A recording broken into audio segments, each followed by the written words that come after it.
was supposed to be the happiest day of my life, my 25th birthday. Instead, I found myself standing outside my own front door in the freezing cold, watching through the window as the people I trusted most trashed my house, my sanctuary, and locked me out. I remember the moment so clearly. I heard the click of the deadbolt turning and then the slam of the door, and I was left on the doorstep, breath visible in the cold night air, heart racing, tears already forming. How do you come back from that? Was I wrong for what I did next? Tell me if you would have done the same thing. I've been a pretty easygoing person all my life. Growing up, I was the kid who never really made waves.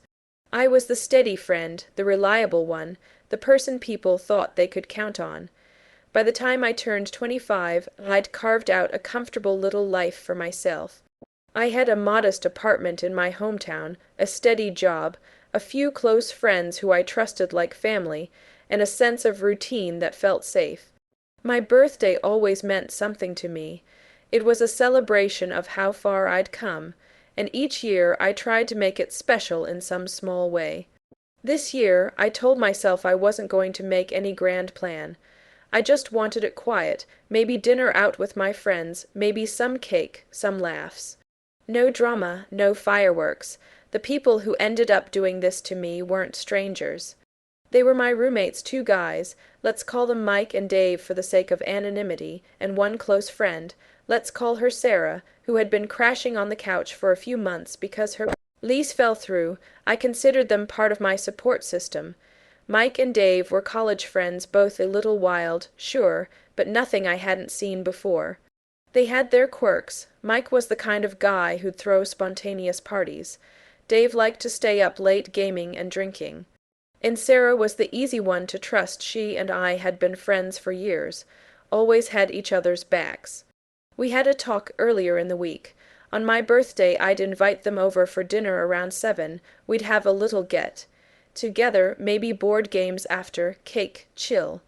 I explicitly told them, hey, not more than a few friends, no huge blow. Out, I don't want to wake neighbors or deal with the morning mess. They agreed. Everything seemed fine. On the day of the birthday, I got off work a little early, bought myself a cheap birthday cake, and picked up some decorations. I cooked spaghetti carbonara, my comfort food, and ordered a couple of pizzas just in case. I bought a small bottle of sparkling cider so we could toast. By around 6:30 p.m. I decorated the living room a little, dimmed the lights, put on background music. I sent them a message, hey guys, we're starting any time now. And one by one they arrived, first Dave, then Mike, then Sarah. I felt happy. We had dinner, we laughed, we shared old stories, the small kind of fun I had meant. Then at some point things shifted. Mike disappeared for a while, Dave started drinking a lot more than usual, Sarah seemed quiet. We moved into board games, and for a while it was okay. But by around 10 p.m. I noticed the doorbell. I heard guests. I asked Mike, hey, did you invite people over? He shrugged and said, nah man, I told them to come by later. I felt a small panic bubble up. I wasn't comfortable with strangers wandering around in my place. I asked again, so you brought extra people without asking me? He just laughed it off. Relax, it's your birthday, man. I tried to laugh too, but the weird feeling wouldn't go away. Then things got out of hand. I left the room for a moment, went to the kitchen to pour myself a drink, and when I came back, the living room was chaotic. Couches moved, cushions on the floor, empty beer bottles strewn, half-eaten pizza on coffee tables, strange people I didn't know standing around with beers in hand. I felt a wave of anger and betrayal. I asked Mike, what is this? He paused, looked at me, and said, dude, it's cool, everyone's just hanging out. I said, you said only us. He said, it's your birthday, chill. At that moment I realized I'd lost control of my own home. I walked to the door, tried to lock it. Someone had blocked the deadbolt. I checked my phone, texts from friends who thought they were being invited. I realized the night wasn't going to go how I expected. Around midnight the mood changed, the celebratory air turned ugly. One of the strangers, someone I'd never met, decided to swing from the ceiling fan. I heard the metal creak. I saw a big crack in the ceiling lamp. I froze. I shouted, "Stop, that's my house." No one listened. Mike was laughing. Dave was filming. Sarah looked uncomfortable but didn't intervene. I felt a chill that wasn't just from the cold. It was the realization that I was surrounded by people who didn't respect me, my space, my kindness. The sound of shattering glass came as the lamp hit the floor. Then someone knocked over my bookcase. Books went flying across the room. My laptop bag got kicked. The windows rattled. I felt like I was watching a calamity without being able to stop it. I tried again to lock the door and secure things. Someone blocked the way. I shouted, "This has to stop right now," but I was ignored. Then, about an hour later, I stepped outside to breathe, to get some air and attempt to regain composure. I closed the door behind me, tried to lock it from the outside only to find it stuck. I heard the door click behind me.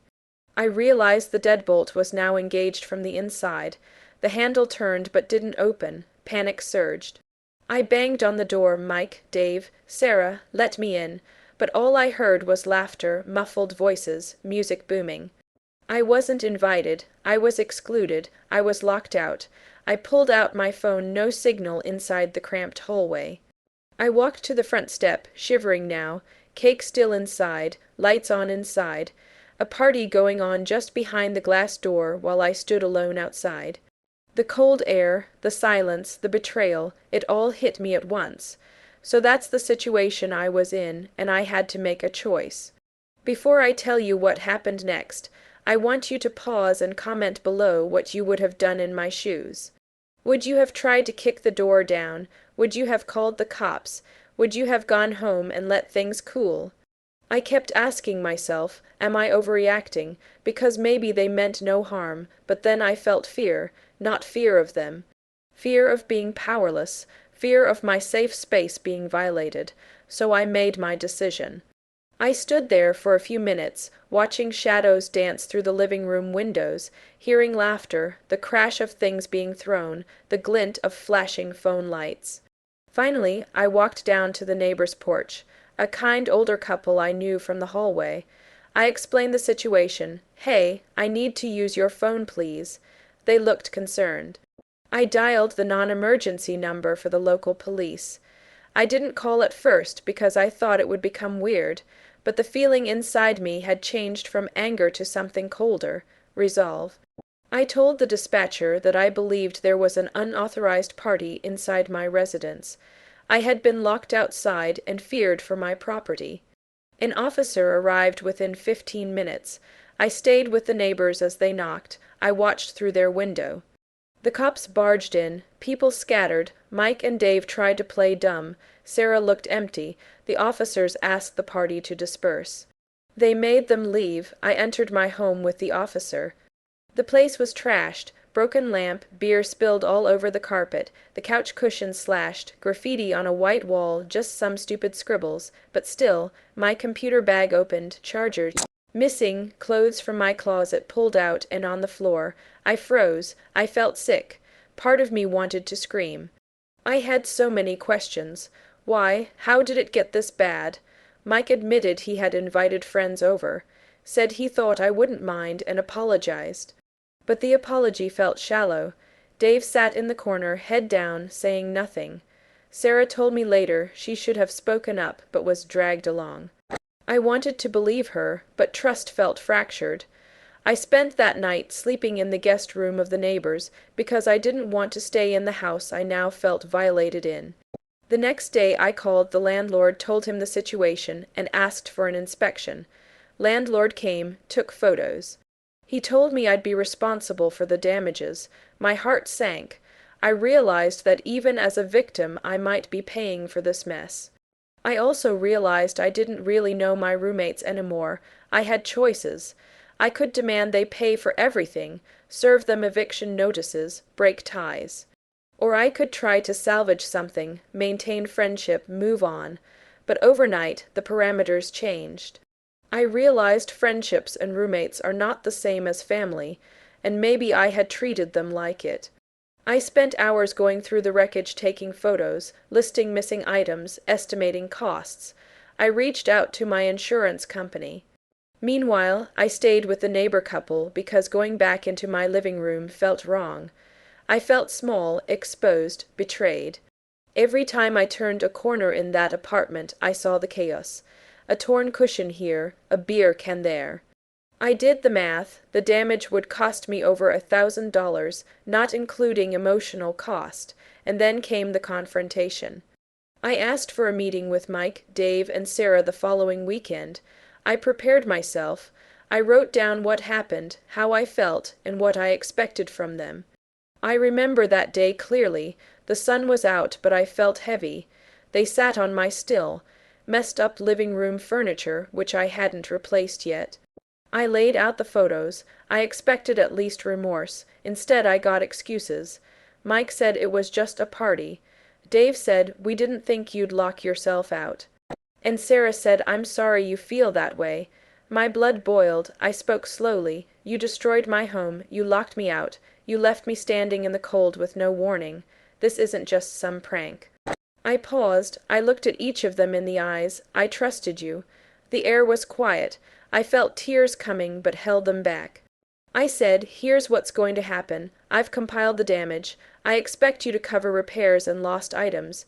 If you refuse, I will file a claim with the landlord and press for eviction, and possibly press charges of trespassing and destruction of property."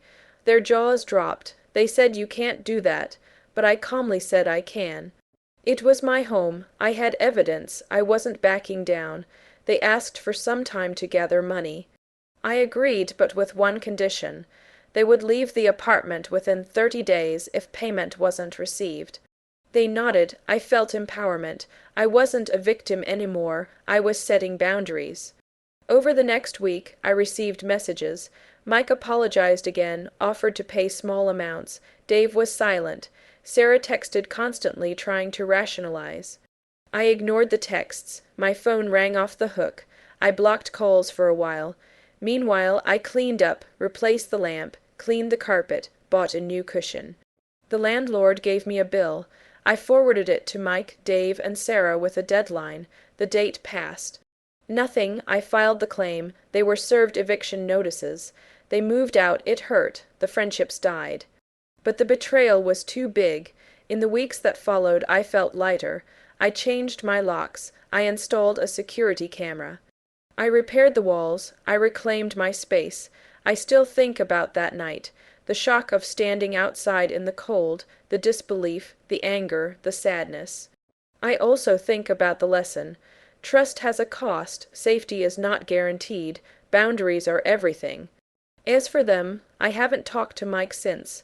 Dave tried to reconnect, but I shut it down. Sarah sent a message saying she missed us, but I ignored it. My life moved on. My home became mine again. I found new roommates who respected each other. I recovered financially, mostly with help from my insurance. The emotional scars faded, though they sometimes flicker, like when I see a lamp cracked, or hear laughter coming from something I don't know. So here's the moral. In your home, you hold the keys literally and figuratively. If someone turns your life upside down, you're allowed to stand up for yourself. If you're reading this and you've been disrespected, ask yourself, would I let it slide? Would I leave and never look back? Because sometimes what looks like a friendly night turns into something else entirely. I know what I did. I locked the doors, I set the rules, and I walked away when the trust was broken. It wasn't easy, but it was necessary. If you were on my side, like this video, subscribe for more stories like this. And share your final thoughts on this whole mess down in the comments section. What would you have done in my shoes? I'll see you all in the next story.